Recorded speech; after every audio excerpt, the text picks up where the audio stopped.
We have done a caste census in Telangana, and what we have found is shocking.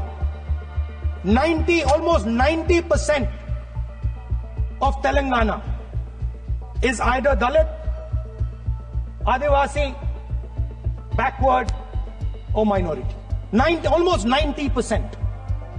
And I am convinced that is the story across the country. Telangana में caste census की बात करते हुए राहुल गांधी के भाषण का जो हिस्सा आपने सुना वो बजट सत्र के दौरान 3 फरवरी का है।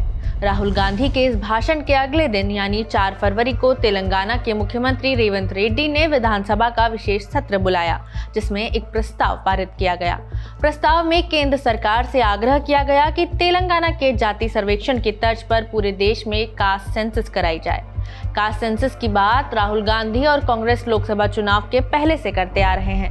बिहार से होकर चली कास्ट सेंसस की ये गाड़ी अब तेलंगाना पहुंच चुकी है, लेकिन समस्या ये है कि कास्ट सेंसस कराना सिर्फ आंकड़े जुटाने तक सीमित नहीं रहता, बल्कि आंकड़ों के आधार पर अधिकारों की बात भी उठने लगती है। ऐसा ही अब तेलंगाना में होने लगा है। तो इंडिया टुडे मैगजीन में छपी अमरनाथ मेनन की इस रिपोर्ट के जरिए समझेंगे कि तेलंगाना में कास्ट सेंसस के आंकड़ों के क्या मायने हैं और आंकड़े सामने आने के बाद सरकार के सामने आगे क्या चुनौती होगी। नमस्ते, मेरा नाम खुशबू है और आप देख रहे हैं इंडिया टुडे हिंदी।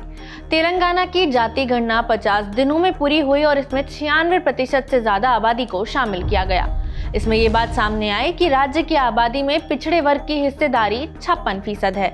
इसमें पिछड़े मुस्लिम 10% और पिछड़े हिंदू 46% हैं। इसके अलावा अनुसूचित जाति 17%, अनुसूचित जनजाति करीब 10%, हिंदुओं में अन्य जातियां करीब 13% और मुसलमानों में अन्य जातियां करीब 2.5% हैं। इन आंकड़ों के अनुसार पिछड़े, दलित और आदिवासी लोग राज्य की आबादी में करीब 85% हैं। ये आंकड़े अपने आप में अहम हो जाते हैं क्योंकि 1931 के बाद से कोई राष्ट्रव्यापी जाति जनगणना नहीं हुई। उस समय अनुमानित तौर पर ओबीसी आबादी 52% थी। 2023 में बिहार के कास्ट सेंसस से पता चला कि राज्य की आबादी में करीब 63% ओबीसी हैं। हालांकि तेलंगाना की कांग्रेस ने गोपनीयता संबंधी कारणों से कोई विस्तृत रिपोर्ट अभी तक जारी नहीं की और ये आनाकानी कोई नई बात नहीं है। 2014 में भी तत्कालीन मुख्यमंत्री के चंद्रशेखर राव ने भी समग्र कुटुंब सर्वेक्षण के नाम पर कुछ ऐसे ही कवायद की थी और उसकी रिपोर्ट को भी गोपनीय रखा गया था। अब सवाल ये है कि जब इतना ढिंडोरा पीट कर जाति सर्वे कराया जाता है, फिर रिपोर्ट को गोपनीय क्यों रखा जाता है? दरअसल कास्ट सेंसस को डेटा ड्रिवन गवर्नेंस की दिशा में अच्छा कदम भले ही माना जाए, लेकिन इस पर अमल करने में काफी चुनौतियां आती हैं। तेलंगाना आबादी में पिछड़ी जातियों की हिस्सेदारी 56% होने का खुलासा होने पर आरक्षण बढ़ाने की मांग पहले से ही तेज हो चुकी है। पिछड़ी जातियों के नेता मौजूदा 34% से बढ़कर 42% आरक्षण देने की मांग कर रहे हैं और उन्होंने चेतावनी दी है कि अगर मांगे पूरी नहीं की गई तो बड़े पैमाने पर आंदोलन करेंगे।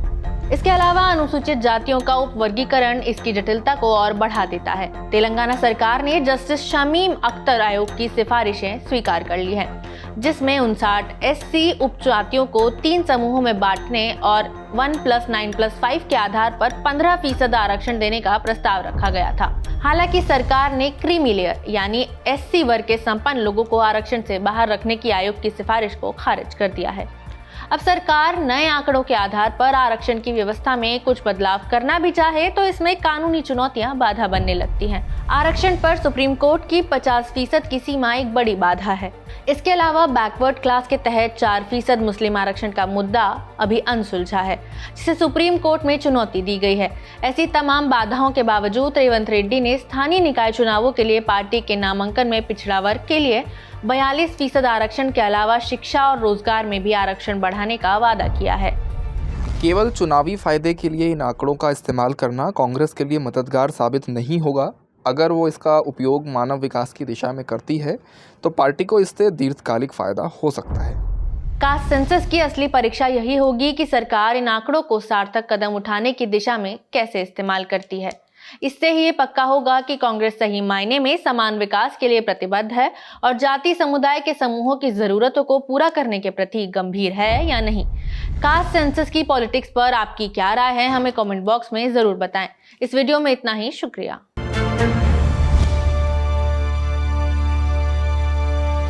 इसी तरह की तसल्ली से भरी हुई एक्सक्लूसिव रिपोर्ट्स देखने के लिए सब्सक्राइब करें इंडिया टुडे हिंदी का यूट्यूब चैनल और बेल आइकन जरूर प्रेस करें ताकि वीडियो अपलोड होते ही आपको खबर हो जाए।